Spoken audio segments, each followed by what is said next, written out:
Greg Mesch. Yeah, he's the CEO of CityFibre, so I think we're going to get a bit of a fibre talk, which will be going to be good. We are. Yeah, so Greg, are we welcome. Ready to rumble? Welcome to the show, Greg. Thank you. Thank you very much. It's a pleasure. So today you've been at Channel Live. You've been on stage earlier with yes, I am.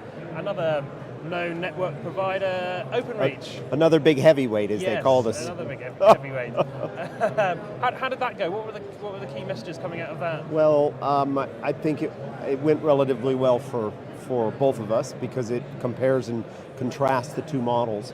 CityFibre, if you don't know about CityFibre, all we do is build infrastructure, and we only compete at BT Openreach's level, so we do not have any retail services.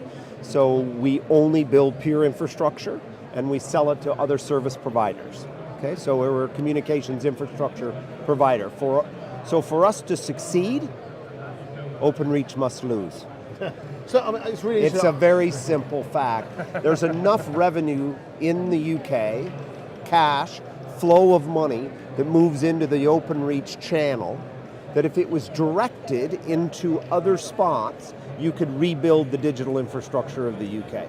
So Greg, I was at the Global Carriers and Carriers and Communications Members Conference, and I was speaking with people like Stuart Evers from Telecom International, and they're all talking about using all that infrastructure and now building out to start getting into more of the cloud business and extending their reach, as well as opening up all those new ports, like the one at Marseille is expanding hugely and all that sort of thing. I mean, where do you sit in that chain? Well, we sit at a local level.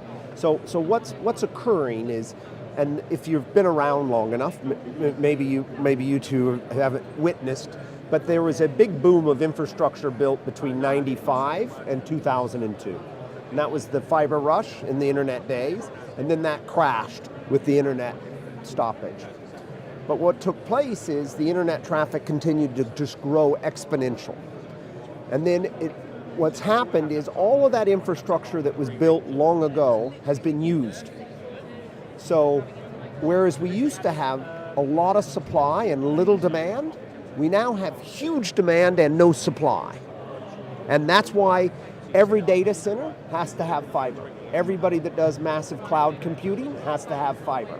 So for you to have any type of cloud services, you have to have your users connected, super low latency, high speed, which is only available on pure fiber connections. So we're going through a next stage of evolution in the whole value chain, which is replacing everything between data centers with fiber, and then every regional data center, so London, Manchester, fiber, and now we're in the final leg, which is everybody in Manchester, for instance, now needs to be connected with fiber so they can run at the true speed of the internet, right? So what CityFibre's role, very simple, we overbuild full cities and replace the local loop. So where all that copper that BT has been sitting on and has been masquerading as fiber, calling it fiber, and you all in the UK sit and say, we got plenty of super fast, unlimited fiber. You don't, because it's all coming in and being bottlenecked with copper.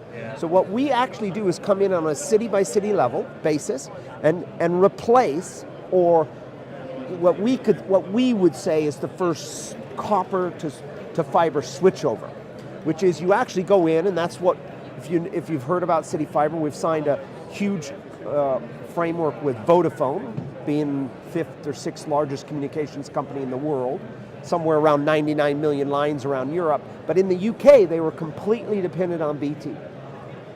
And all of that fiber that BT and BT Openreach talks about is really masqueraded as copper, because you won't run at the speed of copper, right? We all know you run at the slowest link. Anybody that knows anything about the internet knows that you run at the slowest link.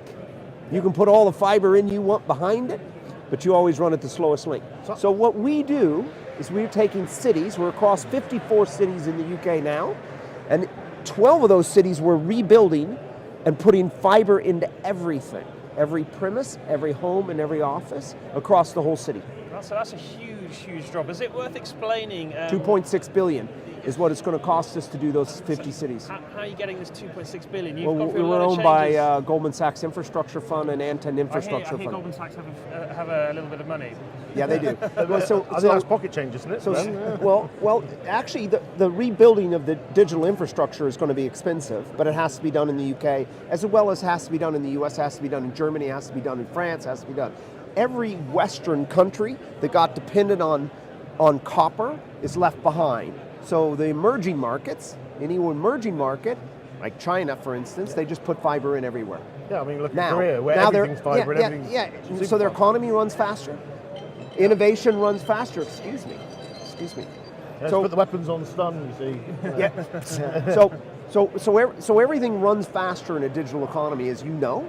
Everybody in here, everything runs faster. And when you actually unleash the local loop, then natural speeds start to occur at the gig level.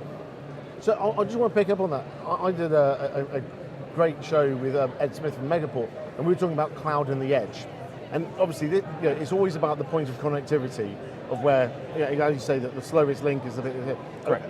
I mean, where do you guys sit about sort of enabling edge computing, about enabling people who are operating We on are edge? the enabler. But how do you we are the enabler. So here, take an example. So we're overbuilding Edinburgh right now. We have 7 cities where we're across 54, but 7 of them we've announced where we're full construction.